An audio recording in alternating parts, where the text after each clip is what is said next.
Mufti Muhammad Ahmad Mufti bin Ahmad bin Azizi. Saya minta maaf. Dan Ustaz Abang Sarawak, Ustaz Saifuddin Mahdim. Allahu Akbar. Turut bersama yang saya hormati abang-abang kelas daurah yang saban hari bersama hadis. Yang saya sanjungi kelas 7 atas kesungguhan menjayakan majlis. Dan yang saya muliakan pemuda-pemuda kelas 5 dan pelajar-pelajar sekalian.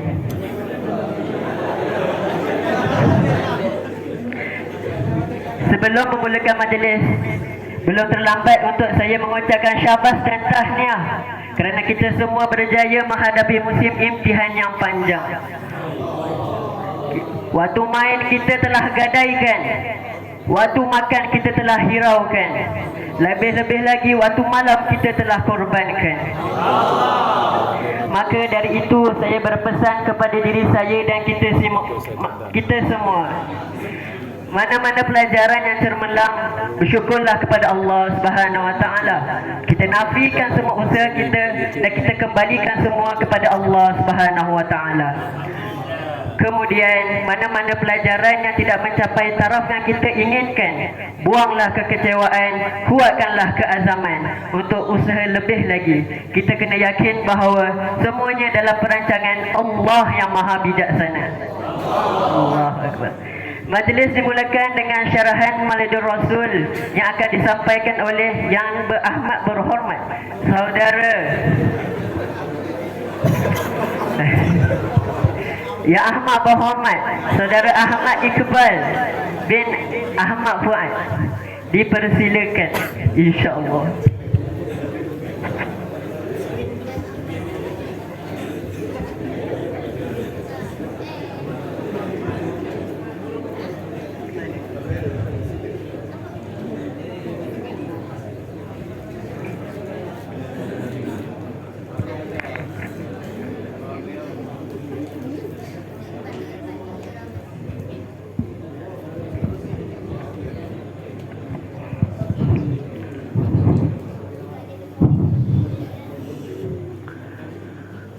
Assalamualaikum warahmatullahi ta'ala wabarakatuh.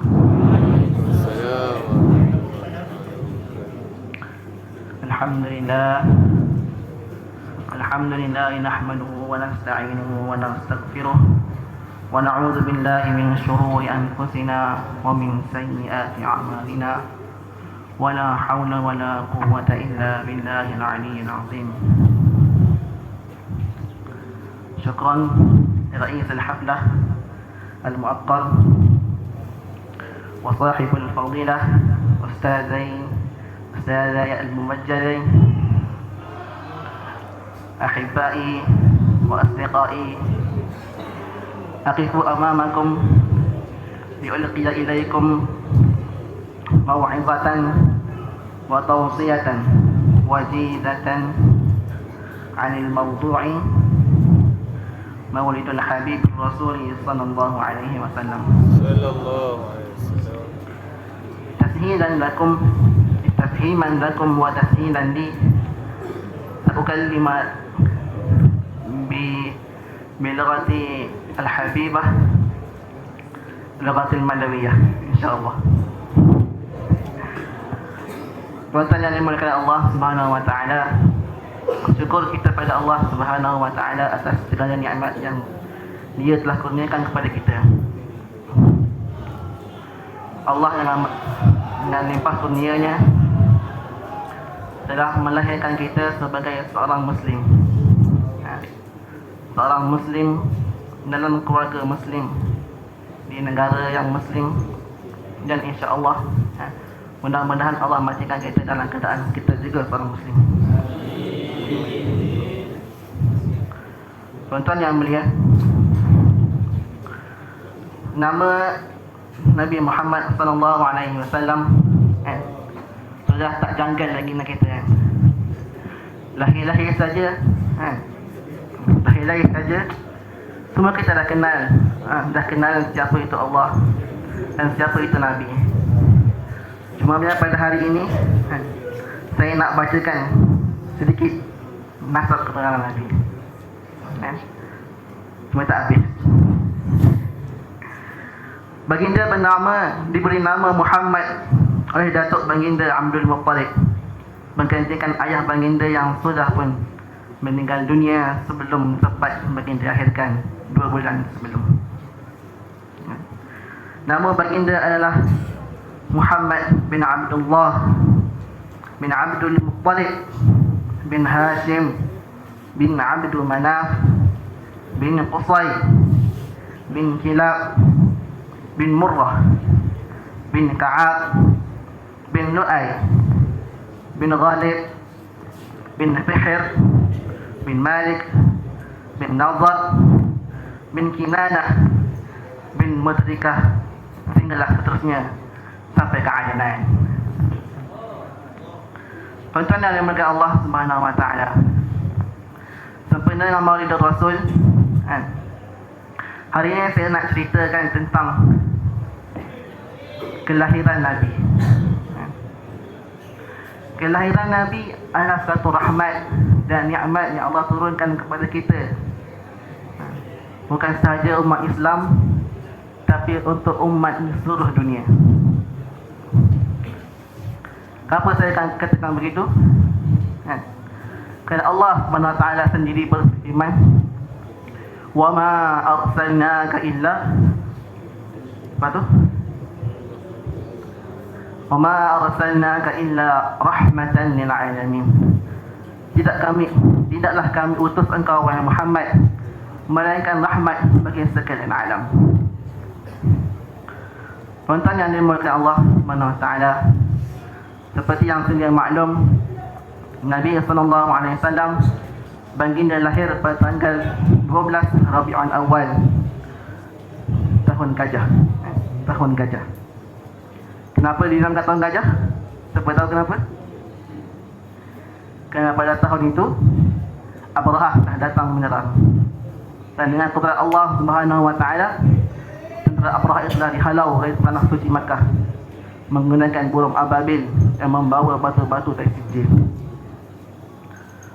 Tuan-tuan yang mulia, kelahiran Nabi SAW adalah satu titik tolak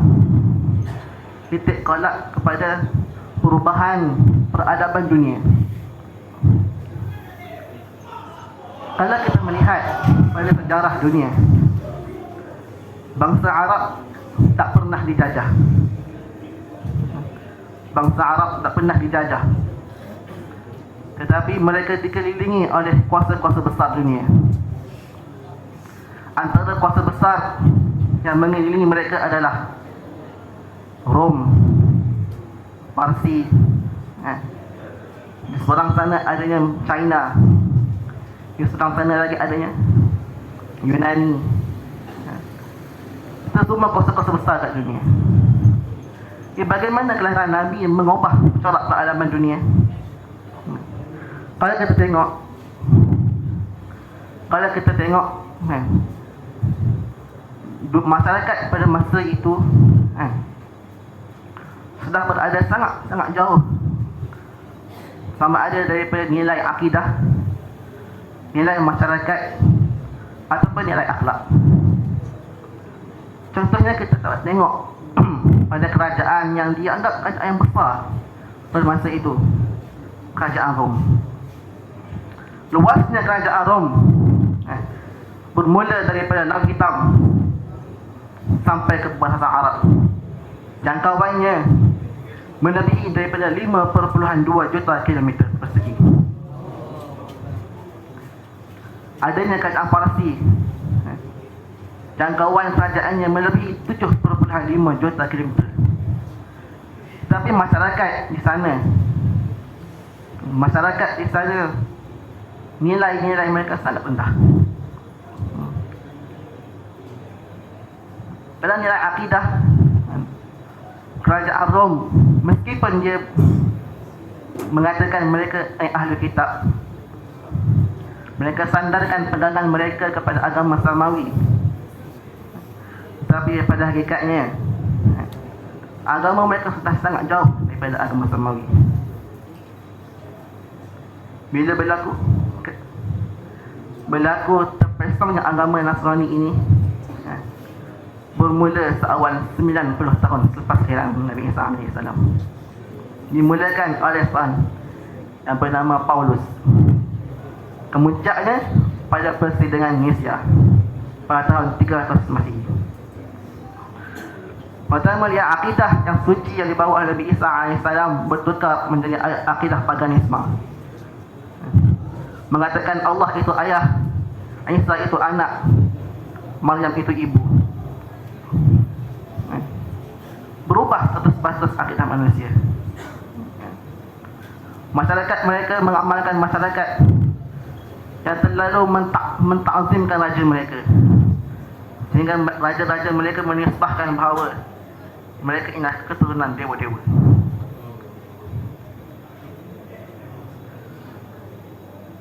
Nilai masyarakat juga sangat runtuh. Para petani, para buruh di kerajaan Rom sangat-sangat menderita. Harta habis dikikis oleh kerajaan. Hidup tak tahu ke mana arah. Pakai pagi makan pagi, kais petang makan petang. Pemerintah pun hidup senang lenang dalam istana bertatahkan emas dan berlian. Hidup tak tahu, tak ada tujuan. Sekadar makan, minum, tidur dan buat anak.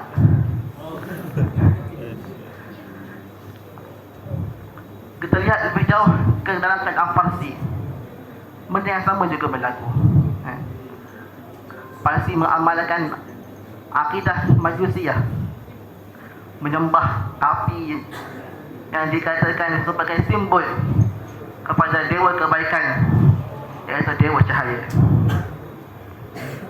Agama Majusi dia iktikad adanya dua Tuhan, Tuhan baik dan juga Tuhan jahat. Tuhan baik diwakili oleh cahaya, dan Tuhan jahat adalah Tuhan kegelapan. Mungkin pada asalnya ini satu ideologi pemikiran yang menyuruh supaya manusia berbuat baik. Tapi apabila satu perkara itu tidak bersandarkan pada wahyu, perkara akan jauh dan terus jauh dari agama. Dalam keadaan Parsi sendiri berlaku perpecahan, bukan sahaja di kalangan bangsawan, tapi juga di kalangan agamawan. Sehingga ada antara mereka yang mana mereka telah merombak agama mereka dengan akal fikiran mereka. Sehingga apa yang mereka katakan? Mereka berkata dengan satu perkataan yang mungkin nampak baik. Mereka kata dunia adalah milik semua. Dunia adalah milik semua. Tidak ada orang yang berhak lebih daripada orang yang lain. Okay? Kita sama-sama rata. Itulah kata-kata mereka. Tapi apabila ideologi ini berkembang, apabila dia tak bersandarkan pada wahyu dari Allah SWT, apa yang jadi? Bukan dunia semakin baik, malah bertambah buruk. Apabila akidah sama rata mereka ini mula dileluasakan, apa yang jadi? Semua orang berkata, ini hartamu, hartaku, rumahmu, rumahku, isterimu, isteriku, anakku, anakmu. Akhirnya apa yang jadi, tuan-tuan mulia? Rosak, hancur umat itu. Begitu juga kita lihat pada tamadun Yunani, yang mereka telah menggunakan akal fikiran mereka jauh dalam, sehingga berada di kayangan macam semasa kita belajar ilmu mantik. Berada di kayangan, tak terjun ke bumi. Itulah yang saya rasa bila belajar masalah. Dan itulah yang berlaku di Athena, ibu kota Yunani.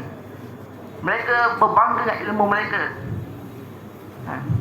Mereka mengkaji pelbagai ilmu, matematik, fizik, metafizik, tak apa-apa lagi. Tapi akhirnya apa yang ilmu mereka dapat? Tak ada apa-apa. Hancur begitu saja bangsa mereka. Kita lihat di India, sistem kasta berleluasa. Ada yang mereka kata golongan Brahman yang katanya dibuat daripada kepala dewa. Ada yang mereka kata golongan Satria, penghulu-penghulu negeri, pahlawan-pahlawan negara, dibuat daripada tangan dewa. Ada yang golongan buruh, pekerja-pekerja, hamba-hamba, petani-petani, dikatakan dibuat dari kaki dewa. Golongan petani tak boleh menyentuh golongan Satria, golongan Satria tak boleh menyentuh golongan Brahman. Hidup golongan petani lebih hina daripada kehidupan seekor binatang. Melawan cakap Brahman, menjeling dengan jelingan yang tajam, membawa pada hukuman mati. Dunia pada zaman itu, di mana-mana pun lihat di sana nampak macam hebat, kerajaan yang besar, tapi tak ada makna. Lihat di sini pun begitu juga. Hidup manusia tak ada makna. Tak mengenal apa itu Tuhan, tak mengenal apa itu Islam. Datangnya Nabi SAW, kelahiran baginda dinanti-nantikan oleh seluruh penduduk dunia. Tak kira agama Hindu, agama Kristian, agama Buddha, semuanya menanti-nantikan sosok yang dipanggil Sang Penyelamat. Sang Penyelamat umat manusia yang dijanjikan ribu-ribu tahun dahulu. Ribuan tahun dahulu. Dan ia diberitakan dalam semua risalah. Ada dalam setiap agama yang namanya Sang Penyelamat lahir di negeri yang aman, membawa kesejahteraan dunia dan akhirat. Tuan-tuan yang mulia, kelahiran Nabi membuka lembar baru dalam peradaban manusia. Hidup Nabi adalah anak yatim. Anak yatim dibela oleh ibunya sampai umur 6 tahun. Baru nak merasa kasih sayang seorang ibu, baru saja balik dari perkampungan Sa'diyah selepas berumur 4 tahun. Baru nak merasa kasih sayang seorang ibu, ibunya meninggal. Dipelihara pula oleh datuknya. Baru nak rasa macam mana rasa disayangi, dimanjai, mati pula datuknya. Akhirnya tinggallah dia bersama dengan pakciknya, Abu Talib. Hidup baginda kata, dulu saya mengembala kambing, mengambil upah menjaga kambing-kambing. Kenapa kambing? Kerana Allah nak ajar Nabi bagaimana untuk membimbing umat, untuk menjaga umat. Patut diberikan kambing. Kambing ini jalannya merata, letak tembok di panjatnya, musnahkan harta orang. Itulah sifat kambing. Dan inilah yang Nabi jaga, supaya terbentuk sifat kasih sayang, sifat bagaimana untuk memimpin sekumpulan orang yang bakal menggoncang dunia. Tuan-tuan yang dimuliakan Allah Subhanahu Wa Taala, tarikh 12 Rabiul Awal tarikh kelahiran Nabi, malah tarikh bulan Rabiul Awal juga merupakan satu kelahiran yang baru. Nabi SAW mendapat wahyu pertama pada tanggal 17 Ramadan tahun 610 Masihi. Wahyu turun pada bulan Ramadan. Tetapi sebelum itu baginda sudah pun mendapat tanda-tanda kenabian 6 bulan sebelum. Datangnya mimpi-mimpi kepada baginda, datangnya sifat-sifat perasaan ingin mengubah masyarakat. Baginda pergi berkhalwat di Gua Hira, memikirkan cara seorang diri beribadat dan sebagainya. Kalau kita lihat mimpi-mimpi itu datang 6 bulan sebelum. Kalaulah baginda dapat wahyu pada bulan Ramadan, bila 6 bulan sebelum? Wahyu turun pada 17 Ramadan, 6 bulan sebelum. Sya'ban, Rajab, Jamadil Akhir, Jamadil Awal, Rabiul Akhir, Rabiul Awal. Hakikatnya Rabiul Awal adalah mulanya kelahiran, mulanya kebangkitan seorang Nabi yang bakal mengubah dunia, membimbing umat. Yang mana sebelum ini, kita dah bincang sebelum ini, berada dalam satu keadaan yang amat dahsyat. Rabiul Awal menjadi satu tanda awal kelahiran, satu tanda permulaan berubahnya dunia ini. Dakwah Nabi dah dimulakan. Sahabat-sahabat telah membantu Nabi yang sebaik upaya mereka. Nabi telah menanggung kesusahan yang banyak di Mekah, diseksa, di pulau, dikeji, diludah, dimarahi, dihina, dipayahkan. Untuk siapa semua ni? Untuk siapa Nabi menanggung segala kesusahan ini? Tak lain untuk umat baginda. Kerana baginda faham masyarakat, seluruh manusia, jika mereka tak kenal apa itu Allah, mereka tak kenal apa itu iman, mereka tak kenal apa itu Islam, keadaan mereka tak ubah seperti binatang. Makan, minum, tidur, dan beranak. Tuan-tuan yang mulia,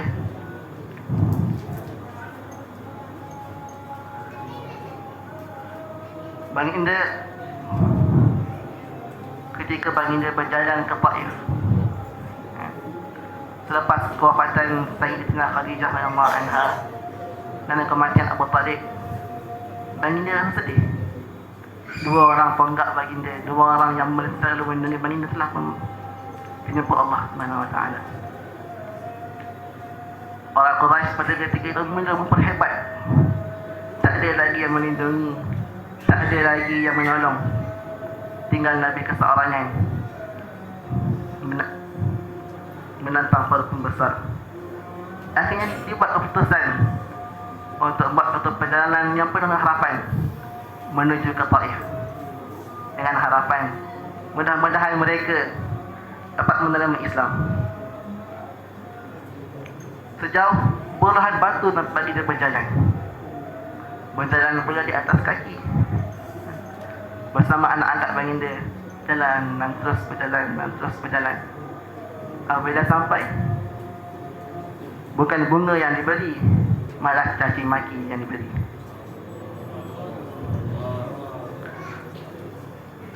Kalau kita nak bayangkan ginilah, Ihsan nak periksa. Makam tak dapat